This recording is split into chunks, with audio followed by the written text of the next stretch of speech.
A graça e a paz do nosso Senhor Jesus Cristo. Estamos aqui.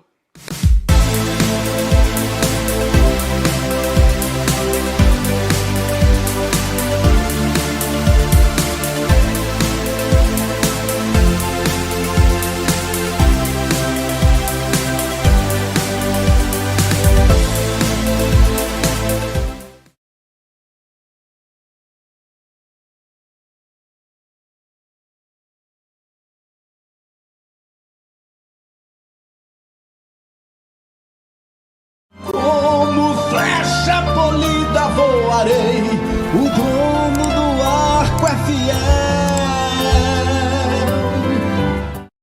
Vou entrar aqui no YouTube também. Deus abençoe a vida de cada um de vocês. Como prometido, estamos fazendo a live de número 4. Hoje o nosso tema um pouco intrigante. Os músicos são levitas. A gente vai falar um pouquinho hoje sobre esse termo um tanto quanto equivocado com relação ao ministério levítico e aos músicos da nossa atualidade. Já tem uma participação aqui no YouTube. Os levitas não são músicos, são da família de Levi e cuidava de todo o santuário. Pois bem, a gente vai tratar exatamente desse assunto aqui. A gente vai decorrer também.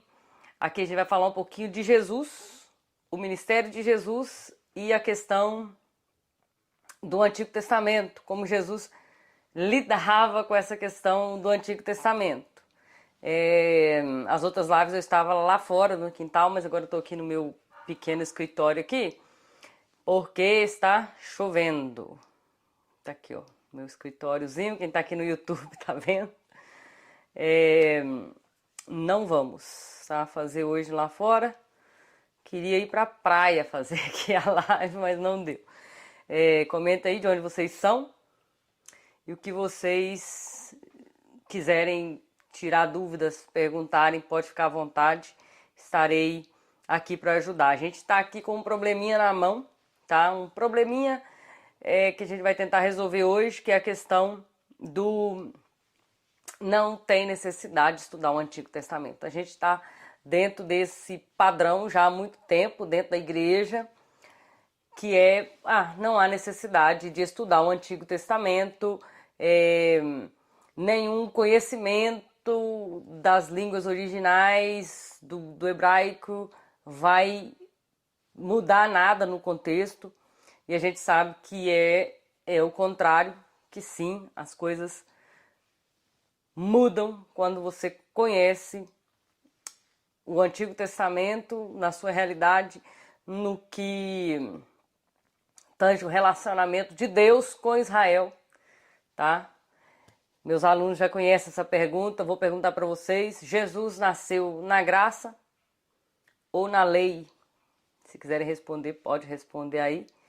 Jesus nasceu na graça ou na lei? Mateus, Macuco, Rio de Janeiro, Deus abençoe vocês.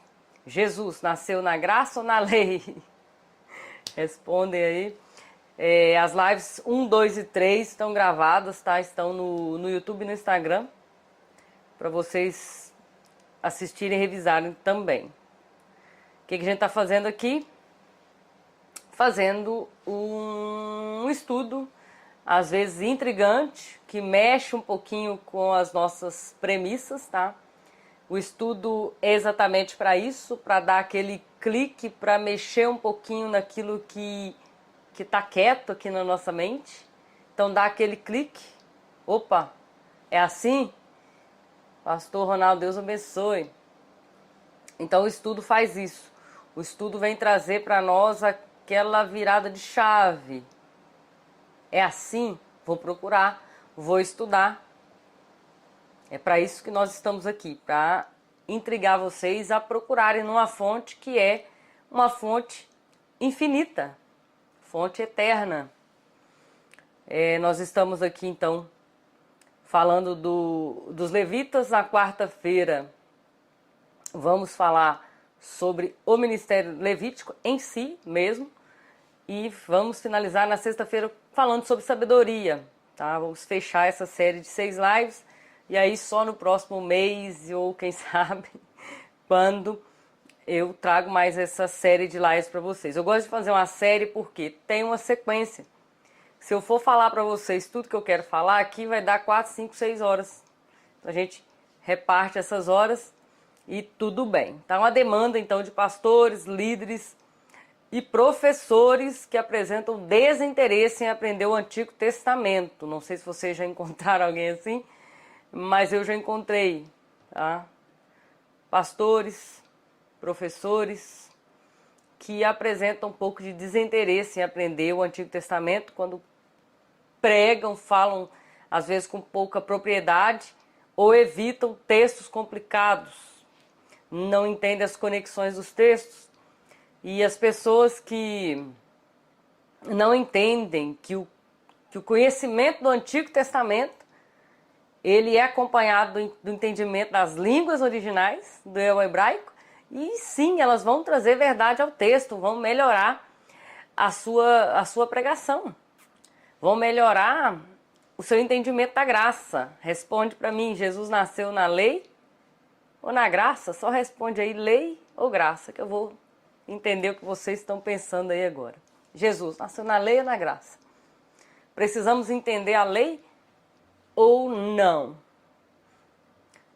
Eu não digo somente o Antigo Testamento, mas eu digo também pelo Novo Testamento, porque você não conhecendo o Antigo Testamento, automaticamente você não vai se aprofundar em muitos textos do Novo Testamento, e Jesus cita um pouquinho só disso, tá? Jesus disse, a Escritura não pode ser anulada. Quando Jesus diz a Escritura, em João 10, 35, já falei para vocês, peguem a caneta, mas vai ficar salvo. João 10, 35. A Escritura não pode ser anulada. Ele se refere à lei. Eles tinham somente o Antigo Testamento nas mãos, tá? Ele também diz, o mandamento de Deus, ele está falando de quê? Mateus 15, 3, ele está falando da lei. A palavra de Deus, Marcos 7, 13, Jesus está dizendo, está falando da lei, está citando a lei. Até que o céu e a terra passem, nem a menor letra, nem um traço se omitirá da lei, até que tudo seja cumprido, Mateus 5, 18, nem um tio, nem um menor traço, nem a menor letra, que é o Yud. Nada disso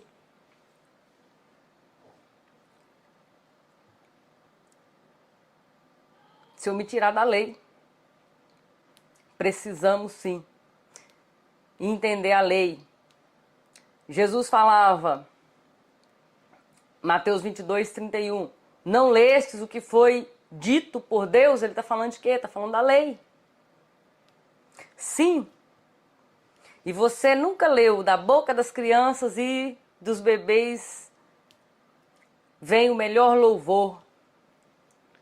Ele está citando Salmo 8, lá em Mateus 21.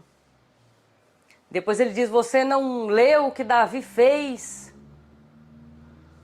Várias vezes Jesus cita, em várias das suas palavras, dos seus sermãos, ele cita o Antigo Testamento. Não vi resposta de vocês aí. Jesus nasceu na lei ou na graça? Respondendo aí, vocês não querem responder.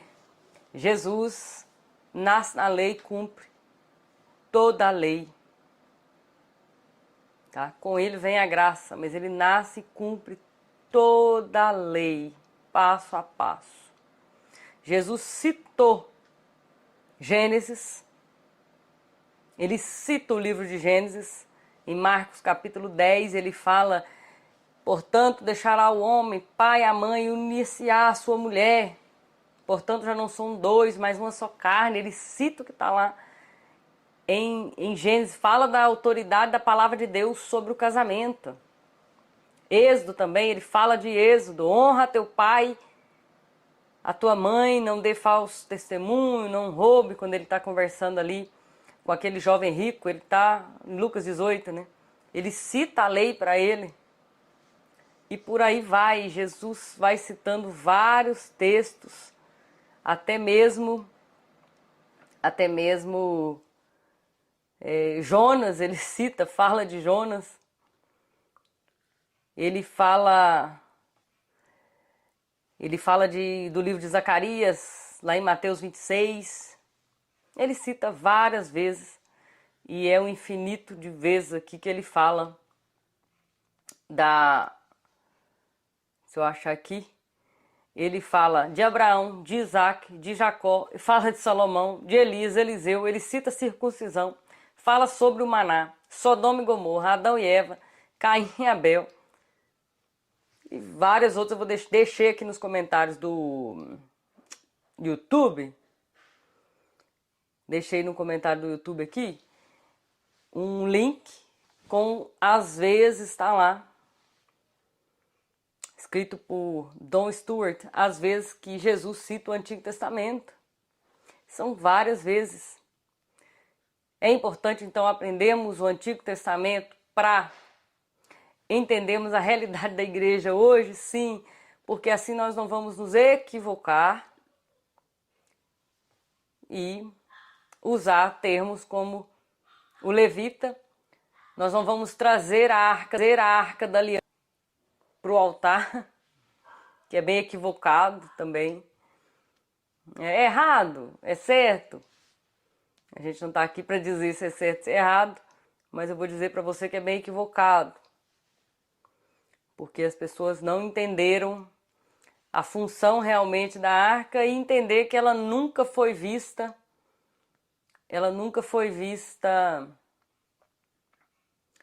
A arca nunca foi vista pelas pessoas. O sumo sacerdote entrava lá, cobria aquela arca com vários e vários panos. Aí sim chamava os levitas, colocava aquela arca, só o pauzinho dela aqui nas costas, ele carregava. Então quando você abrir na internet e ver a imagem da Arca da Aliança nas costas das pessoas, e essa arca está descoberta, a pessoa não leu bem o texto. A imagem eles viam só um pano por cima dela e tem uma cor específica desse pano, tem uma simbologia específica nesse pano. Lá no meu livro eu falo sobre isso, da porta de linha até a nuvem de glória, você compra, é só citar esse nome aí no Google, da porta de linha até a nuvem de glória, 300 páginas lá para você entender isso.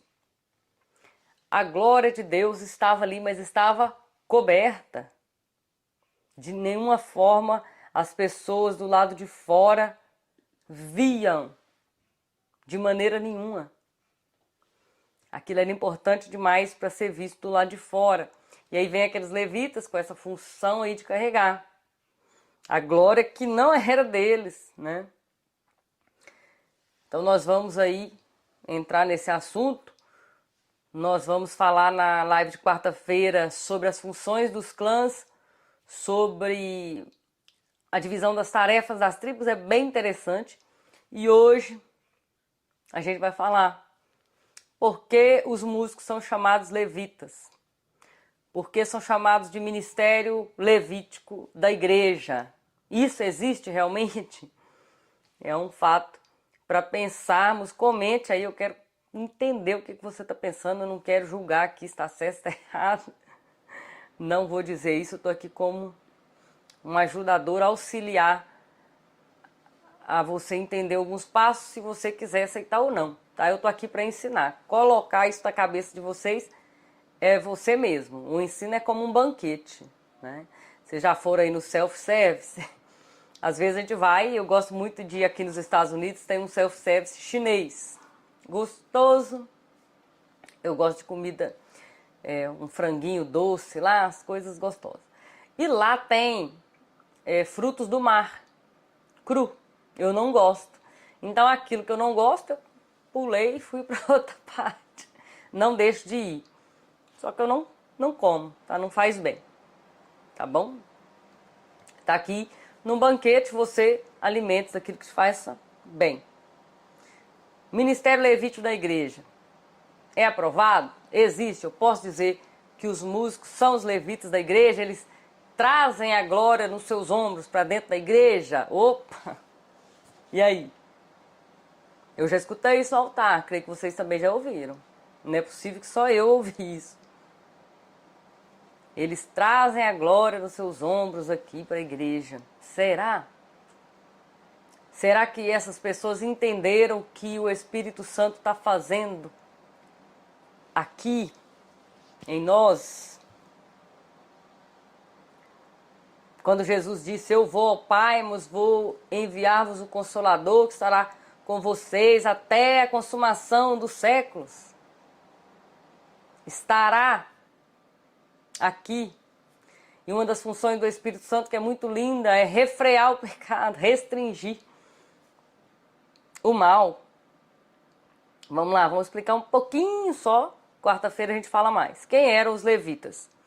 Os levitas eram a 13ª tribo de Israel. Israel tinha 12 tribos, irmã Luciana? Não. 13. Quando você lê os nomes lá, você não vai achar Levi. Porque, primeiro, não tinham herança.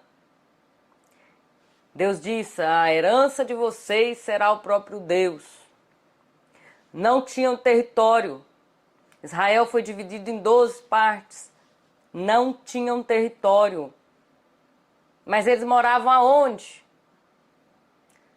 Nas cidades levitas, que eram 48 cidades espalhadas em Israel, em todas as tribos, de norte a sul, sendo 6 delas chamadas cidade de refúgio. É outro tema para outra live, aqui já dá horas de estudo também. Então eles habitavam espalhados pelas tribos e também não eram contados para a guerra e não eram contados para o censo. Eu levanto uma hipótese bem interessante, que não só eu, mas outros teóricos também, e eu sigo essa linha, de que quando o povo de Israel morre nos 40 anos que eles caminham pelo deserto, hoje eu assistindo alguém comentando sobre isso, sobre os 40 anos do deserto, e falaram que aí no videozinho falava assim, Israel circulou o deserto por 40 anos. Quem disse, né? A Bíblia conta 1 ano e meio desse povo no deserto. Conta a história para nós. E eles foram seguindo devagar, passando pelas cidades. 38 anos. Não tem nada escrito do que aconteceu com aquele povo. E depois tem mais 6 meses de história contado. Isso é verídico, irmã Luciana? Verídico. Lá no meu livro também eu coloco todos os versículos para você entender isso. A história de Israel todinha, nós só conhecemos aproximadamente 2 anos da história. 38 anos estão ali, ó. Nós não sabemos o que aconteceu. Tá bom? Então, cidades levitas não foram para a guerra e eu levanto essa bandeira que eles, nessa entrada em Canaã, só fala Josué e Caleb somente entrou, correto? Josué e Caleb entrou na terra prometida daqueles que saíram do Egito. Mas ali não está contado nem somatizado os levitas. Por eles serem especiais, trabalharem nos cuidados especiais da casa de Deus, acredita que eles sim entraram, tá? Que eles entraram, muitos daquela geração entraram. Não só Josué e Caleb, mas também os levitas, porque não foram contabilizados ali, mas depois aparece o nome deles lá mais na frente. Então, onde está explicado isso? No meu livro eu trago essas teorias bem explicadinho para vocês. Então, funções dos levitas. Completamente tudo que diz respeito ao tabernáculo e mais tarde, lá em Crônicas, no templo. Tá? O que eles faziam no tabernáculo? Eles guardavam o tabernáculo, eles eram os porteiros ali, os guarda-costas, padeiros, eles que faziam o pão da preposição. Eles preparavam o animal para sacrifício. Quem matava o animal para o sacrifício? Eram os levitas. Não. Quem matava o animal era o ofertante. Está escrito isso na Bíblia? Tá. Só lê Levítico. Trouxe o meu cordeirinho. Estou diante de um sacerdote levita. Olha, eu pequei e trouxe o cordeirinho aqui para você sacrificar. O que é que eu faço?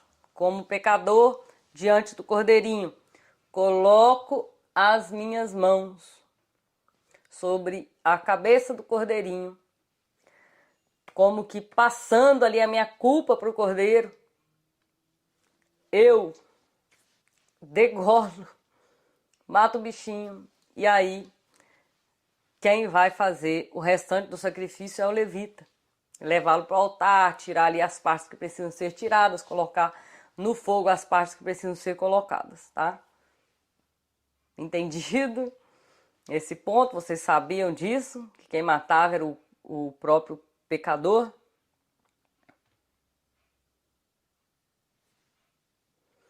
Morreram. Isso. Os comentários aqui estão bacanas aqui, ó. Transcorreram 38 anos, a época que parti de Cádiz Barneia. Isso aí. Morreram todos os homens daquela geração que tinha idade de serviço na guerra, salvo os levitas. Entendidos? E logo mais tarde, então, no tabernáculo ali, eles viviam ao redor mesmo. As tribos ali eram subdivididas e eles viviam ao redor. Moisés, a família de Moisés na frente, e ao redor os 3 clãs dos levitas, que eram divididos em clãs. A gente vai ver isso na quarta-feira e mais especificado para vocês. E somente lá no templo começa a existir os instrumentistas, os cantores, tá? No templo, na responsabilidade ali de adorar. Quem vem trazendo isso? Quem traz isso para dentro do templo? Quem traz isso é Davi. Quantas vezes Davi, nas suas orações ali no deserto, ele diz: eu não posso adorar, mas eu vou trazer meu sacrifício de louvor. Eu vou trazer o meu sacrifício de adoração. Ele não estava correndo, fugindo. Muitos anos ele fugiu até se tornar um rei. Vários anos aí. E Davi,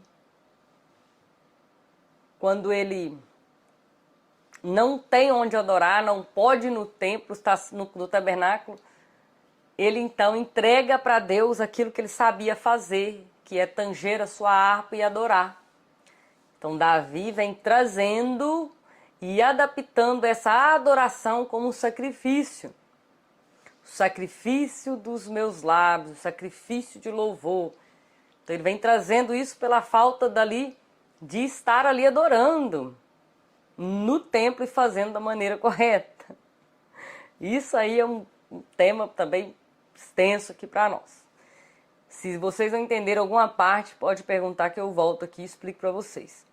E o que esses levitas faziam? Ensinavam a lei para o povo, abençoavam o povo com a bênção sacerdotal. Eles viam o levita como o juiz no meio do povo, julgando ali pequenas causas. Eles não viviam da terra, do fruto da terra, mas viviam das ofertas que saíam do tabernáculo. Uma das ofertas do tabernáculo é a oferta movida. O que é isso? Oferta movida. Não é oferta movida aqui do coração, não. É uma oferta movida, é você pegar uma parte da carne, ele separava ali do cordeiro, do novilho, e movia em direção a Deus, mas quem comia daquela carne que foi consagrada, movida diante do altar, era o sacerdote e a sua própria família ali. Então não viviam da terra, mas dessas ofertas. Por quê? Porque as suas vidas eram dedicadas 24 horas, 7 dias a semana, para adoração, para o sacrifício e para a vivência do tabernáculo, tudo que diz respeito a tabernáculo.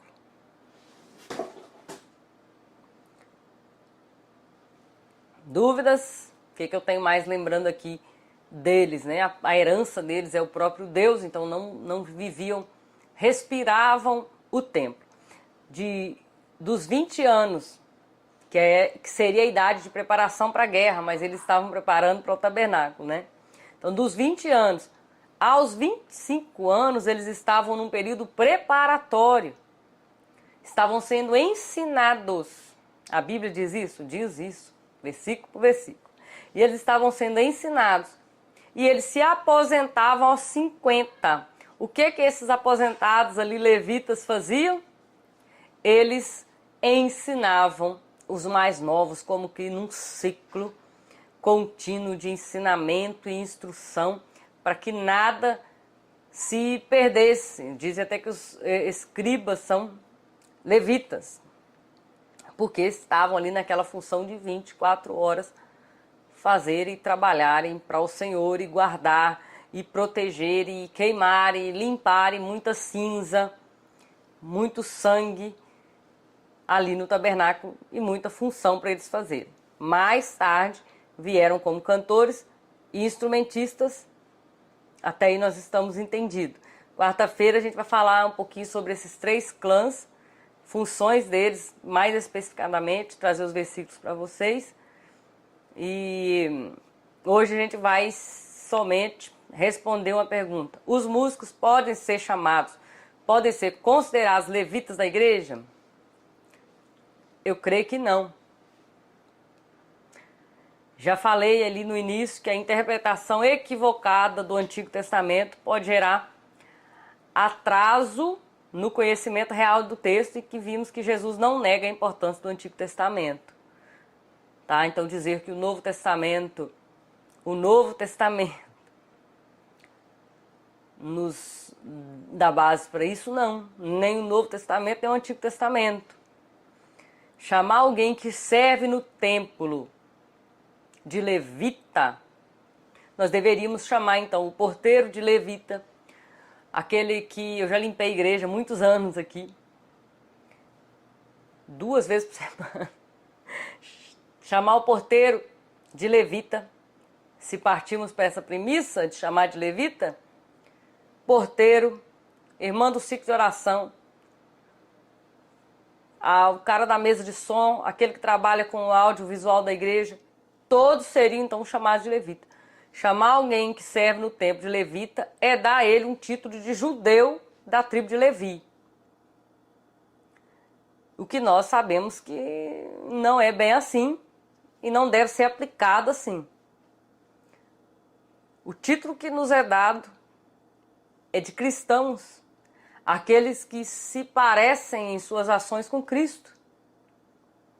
Se parecem com Cristo. Todos que trabalham para o corpo de Cristo. Eu sei que é uma palavra pesada, né? Muitas pessoas gostam de ser chamadas assim. Glória a Deus por isso. Quer se intitular assim? Glória a Deus por isso. Tá? Romanos capítulo 12 vai dizer para nós que nós trabalhamos para o corpo, em prol do corpo de Cristo. Romanos 12, 4 e 5. Porque assim como um corpo temos muitos membros, nem todos os membros têm a mesma função. Assim nós, que somos muitos, somos um só corpo em Cristo, mas individualmente somos membros uns dos outros. Se for para chamar de levita, seremos todos nós. Nós juntos trabalhamos em função do corpo de Cristo. O holofote da minha mensagem, da minha vida, de tudo que eu faço, tem que ser Cristo. A função do Espírito Santo é glorificar Cristo. E o Espírito Santo que está em mim faz essa função em mim. Que minha vida glorifique a Cristo. Essa é a função do Espírito Santo em nós. Glorificar a Cristo. Porque dele, por ele, para ele, são todas as coisas, a ele a glória, para todo sempre. Amém. pode ser chamado de levita? Biblicamente, textualmente, não. Mas eu quero usar esse título. Fique à vontade. Mas que fique martelando aí na sua mente essa segunda opção que eu te dei. Que pode ser um tanto quanto equivocada. É errado, vai levar para o inferno? Não, não muda muita coisa. Mas, né? Corrija aí. Corrija as suas rotas. Bacana, né? Estar com vocês hoje, a nossa live. A gente vai ficar por aqui. Dúvidas e questões, deixa eu sempre deixar aberto para você. Essa dificuldade de pessoas de aceitar de que o véu foi rasgado e temos acesso absoluto, Esdras. Deus abençoe pela sua mensagem. Falamos da lei, falamos da graça. O que diverge, o que difere a lei da graça? O véu do templo se rasgou. E para completar, no ano 70, depois que Cristo morre e é assunto ao céu, o templo foi destruído. Não há mais templo. Os judeus não estão sacrificando o cordeiro mais, mas eles não entenderam que o cordeiro já foi sacrificado. Mas nós entendemos.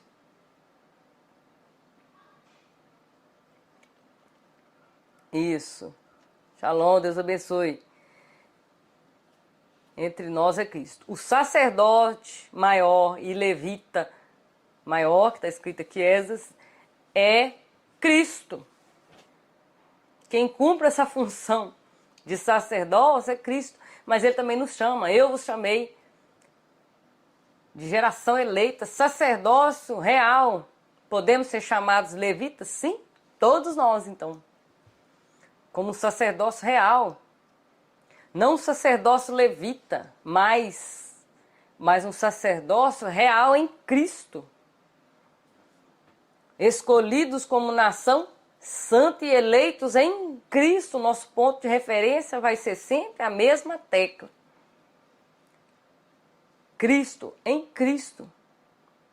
Eleitos em Cristo, sacerdócio real em Cristo. Geração santa e escolhida em Cristo. Quando a gente lê Romanos, quando a gente lê Hebreus, eu estou preparando uma aulinha aqui para a gente fazer futuramente, tá? Nos primeiros passos ali da construção disso tudo. E eu estou estudando Hebreus, né, que foi até uma indicação de um dos nossos alunos aqui, falar dessa carta aos Hebreus. E o quanto os hebreus se conectam com o Antigo Testamento, com Cristo e o Antigo Testamento. E a gente vai pegar todas essas nuances e vai colocar para nós. Os hebreus e o Antigo Testamento. Estou preparando essa aula para a gente. Daqui um tempo vai ficar, tem um monte de projeto aqui. E esses projetos demoram um pouquinho, sair do papel, passar para as câmeras aqui, ser editados, enfim, demora. Pronto? Respondido a pergunta. Nosso YouTube, tá? Para quem está no YouTube, nosso YouTube tem mais de 600 videoaulas lá. E no meio dessas aulas tem muitas aulas falando sobre os levitas, ministério levítico, muito material bom. Tem até aquela alusão que as pessoas falam do sumo sacerdote que entra e o sininho das suas vestes. Quem já ouviu falar, levanta a mão. Eu já ouvi falar muito. Os sininhos batem enquanto ele entra no Santos dos Santos. Anote aí. Deus não tem plano B. Nós podemos traçar um plano B. Deus não. Deus não tem plano B. Quando o homem entra, o sumo sacerdote entra no Santo dos Santos uma vez por ano, no Yom Kippur, no dia do Kipporet, no dia da expiação, no dia que os pecados são cobertos. Esse sumo sacerdote entra com as vestes de linho, ele se desfaz de toda aquela parafernália que ele tem que se mostrar para o povo, e ele entra lá dentro com sangue, algumas vezes incenso, para depois dar as caras lá com a roupa de linho, sem sino, sem zoeira e sem nada amarrado na sua cintura. Ah, irmã, mas eu tô vendo muita gente falando aí que ia assim com a corda amarrada e o sininho batendo. Vamos ler Levítico 16, traçando lá os pontos. Então ele entra sim, mas sem a sua parafernália, sem aquele aparato que se apresenta ao povo. Tudo bem? Compreendido até aí? Pronto, a gente vai fazer a próxima quarta-feira, tem mais uma live, e depois a gente faz o fechamento na sexta. No Instagram também tem muita novidade. A gente está agora com o website, tá? Muita informação lá, www.maisebraico.com. maisebraico.com, isso mesmo. Eu agradeço vocês estarem aqui comigo mais uma vez, vou deixar salvo. Para vocês que chegaram a primeira vez aqui, estão me conhecendo agora no Instagram ou aqui pelo YouTube, tem muita gente que entra no meu canal no YouTube e essas pessoas não se inscrevem no canal. Então, quando você não se inscreve, você está perdendo a chance de ser notificado e perdendo alguma aula, perdendo algum material que você iria aprender aí numa aula de mestrado, né? É um material profundo, um material que te leva a pensar outras coisas, um material que te leva a ir mais além um pouquinho na sua compreensão da Sagrada Escritura e vai te fazer cuidar também das pessoas de maneira mais cuidadosa, né? Sabendo que cada um ali tem um ministério diferente, tem um chamado diferente, são pessoas diferentes, personalidades diferentes, e você, como líder, pastor, como dirigente aí do ciclo de oração, você tem um cargo a mais de estar cuidando dessas vidas como quem tem que dar conta delas depois. É um pouquinho mais pesado a gente pensar assim e entender a nossa responsabilidade nesse pastoreio e cuidado dessas vidas, tá? Quarta-feira, então, o Ministério Levítico passo a passo. Dúvidas que vocês tiveram aqui nessa live, pode me chamar no direct do Instagram, pode me chamar, falar, irmã, não gostei, gostei, não concordei, gosto de ser chamado de levita, não concordei, é assim mesmo, vou mudar os pensamentos aqui. Deus abençoe a vida de vocês, já tem 40 minutos que estamos ao vivo, não tem nenhuma pergunta, creio que não tem. Então é isso, não tem nenhuma pergunta, estou esperando um minutinho. Hoje eu não fui lá para fora porque tá chovendo, gente, queria tanto fazer essa aula aqui com a paisagem da praia aqui fora, mas infelizmente não deu. Lembrando vocês também que no dia 16 a gente vai falar umas coisas mais profundas em relação ao hebraico. A gente vai falar sobre por que o hebraico revela. Shalom Adonai, Mirani Alves. Por que o hebraico revela? No dia 16 a gente vai falar sobre isso. E um pouquinho mais profundo sobre essas pessoas. Tem gente que muda de nome. Muda de nome. Vai ficar salvo e gravado. As pessoas mudam de nome. Um pastor entrou em contato comigo pelo direct do Instagram. Isso é verídico. Ô, irmã, eu tô querendo mudar meu nome. Você tem um nome para sugerir? Eu falei assim, mas como assim mudar nome? Os nomes hebraicos trazem autoridade. autoridade. Falei, meu Deus, onde que esse povo está aprendendo? Na live 1, eu trouxe para vocês aí uma questão muito interessante também, muito equivocada a respeito do hebraico. Assistam a live 1, 2 e 3, que vai abrir bem os olhos de vocês também.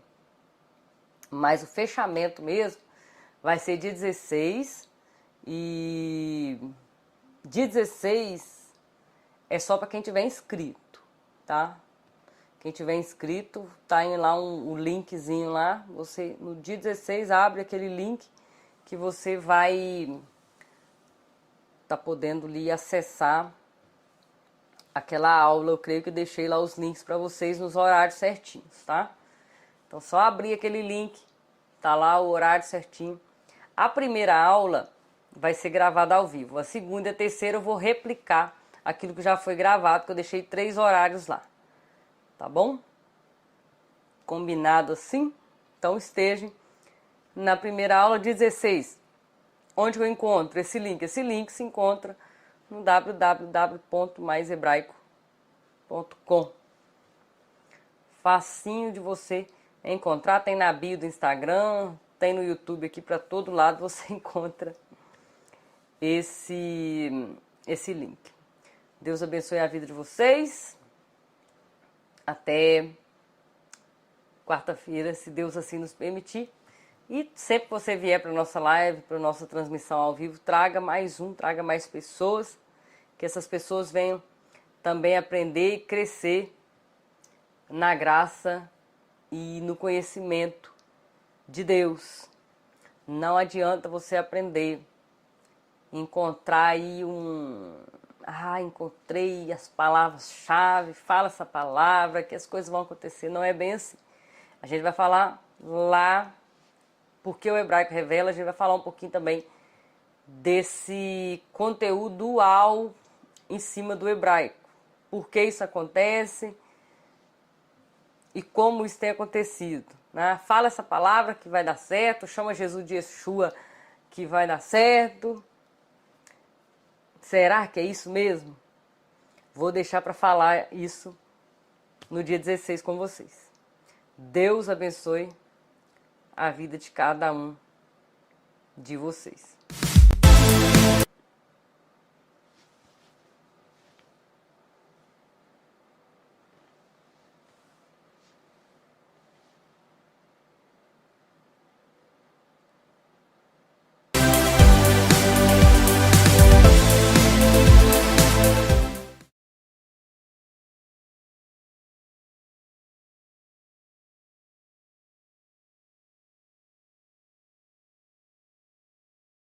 Como flecha polida voarei, o dono do arco é fiel.